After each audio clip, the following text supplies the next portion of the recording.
오늘은 비브라토에 대해 말할 건데 아마 다른 데서도 많이 보셨을 것 같거든요. 공통적인 이야기들도 있고 사람마다 다른 부분도 있는데 그걸 좀 정리해 드릴게요. 요즘에는 정보가 너무 많은 것도 피곤하니까 그거를 정리하는 느낌으로 가볼게요. 시작해 보자면 비브라토가 뭐냐? 도라는 음을 한번 쳐보면 이 음이 쭉 유지되죠. 이 음의 높이를 규칙적으로 떨리게 만드는 거예요. 한 번씩 올랐다가 내렸다, 올랐다가 올랐다가 내렸다. 음을 올렸다가 내려올 때 기준음으로 돌아와야 돼요. 기준음보다 더 내려가거나 기준음을 못 찍고 다시 올라가면 안 돼요. 그 다음 음이 올라가는 위치도 이렇게 불규칙하게 왔다 갔다 하면 안 되고 같은 음을 찍을 수 있도록 노력해야 돼요. 근데 밴딩 비브라토는 조금 달라요. 밴딩을 하겠죠. 밴딩의 도착음에서 다시 시작음으로 내려오는 게 아니라 그 도착음을 반복적으로 찍어주는 거예요. 살짝만 내려갔다가 다시 찍어주고 살짝 내려갔다 다시 찍어주고 그 도착한 음을 강조해주는 느낌이에요. 자, 일단 줄에 따라서 1, 2번 줄은 위로 흔들면 편하겠죠. 위로 비브라토로 하면 3번 줄은 취향이에요. 위로 해도 되고 잡고 아래로 해도 되고, 근데 저는 보통 아래로 해요. 여기 3, 4, 5, 6번 줄 다 아래로 합니다. 본인한테 편한 걸 찾으세요. 둘 다 해보면 돼요. 해보고 편한 걸로. 자, 처음에는 약지손가락으로 먼저 해보세요. 약지손가락은 항상 중지손가락이 도와주기 때문에 힘을 주기 가장 쉬워요. 그 다음에 검지손가락은 나머지 줄을 뮤트해주고 이런 모양이 나올 거예요. 아까 말했다시피 이 원음을 잘 지켜줘야 돼요. 음의 변화폭이 얼마나 크든 작든 돌아와야 돼요. 제과일드 같은 아저씨 보면은 난리 나거든요. 그래도 듣는데 이상하지 않아요. 돌아오니까. 비비킹 같은 아저씨 보면은 폭이 엄청 좁고 엄청 빠르거든요. 그러니까 폭은 별로 중요하지 않아요. 그거는 본인의 취향인데 오늘 설명할 거는 정석이에요. 오늘은 일단 그 정석에 대해 배워보자고요. 그 다음에 본인이 원하는 취향대로 다 발전시킬 수 있으니까 정석을 먼저 배워봅시다. 이제 비브라토 하는 법인데 뭐 흔히들 하는 얘기 있죠. 문 고리를 잡고 돌려라, 뭐 지렛대 원리를 이용해라, 다 맞는 말이에요. 근데 저는 처음에 비브라토 배웠을 때 이해가 잘 안 됐거든요. 문고리를 잡고 돌리라는데 잡고 이 기타가 이렇게 돌아가는 것도 아니고 이게 어떻게 되냐, 뭐 이런 생각이었어요. 저만 그랬을 수는 있는데 어쨌든 중요한 거는 엄지 손가락에서부터 검지까지 이어지는 라인 있죠. 여기가 4개 붙어 있는 거예요. 안에 공간이 없죠. 대신에 여기 손날 쪽 공간은 아직 많아요. 이게 많아야지 음을 올렸다가 내렸다를 할 수 있거든요. 이 공간이 많아야지 올릴 수가 있어요. 이게 부족하면은 애초에 문고리를 돌릴 수가 없어요. 문고리 이 상태로 잡고 이렇게 돌리기 힘들잖아요.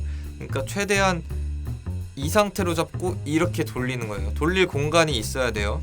그 다음에 본인은 원래 음으로 잘 못 내려오겠다, 어느 지점이 원래 음인지 모르겠다 하는데, 자, 잘 들으세요. 누르는 힘은 계속 주고 있어야 돼요. 누르는 힘은 계속 주되 손목에 힘을 줬다가 풀었다가 줬다가 풀었다 하는 거예요. 손목에 힘을 풀 때도 계속 누르고 있어야 돼요. 처음 누를 때 각도와 위치를 기억하시고 힘을 줬다가 다시 돌아오는 거, 그거 반복이거든요. 이런 식으로. 자, 반대로 저는 3번 줄 내린다 했죠. 얘는 반대로 이 공간이 없어야지 내릴 수 있어요. 처음 잡았던 위치를 기억하고 이런 식으로 해주면 돼요. 손가락이 달라도 똑같아요. 그 다음에 이 손가락으로 이렇게 하려고 하지 마세요. 얘가 혹은 이렇게 끌어내린다거나, 이게 아닙니다. 자, 이렇게 굽어져 있죠. 이 굽어져 있는 상태에서 얘가 이렇게 펴지면 안 돼요. 얘는 이 상태 유지하고 손날 쪽을 움직여서 한다고 생각하세요. 그 다음 이게 다른 줄을 건들기 쉽거든요. 들어보시면은 뮤트를 안 하면은 특히 이 위에 줄 2번 줄이나 1번 줄 했을 때 그 윗줄을 많이 치게 돼요. 그거를 검지로 막아주는 거예요. 1, 2, 3, 4까지는 검지가 막아준다고 생각하시고 5, 6번 줄도 막아주셔야 되거든요. 얘는 안 치더라도 기타 특성상 울리게 돼 있어요. 그래서 오른손으로 걸쳐두는 거예요. 이러면 훨씬 깔끔하죠.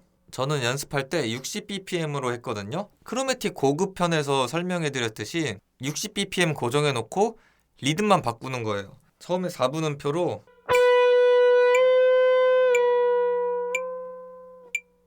뭐 이런 식으로, 나중에는 16분음표.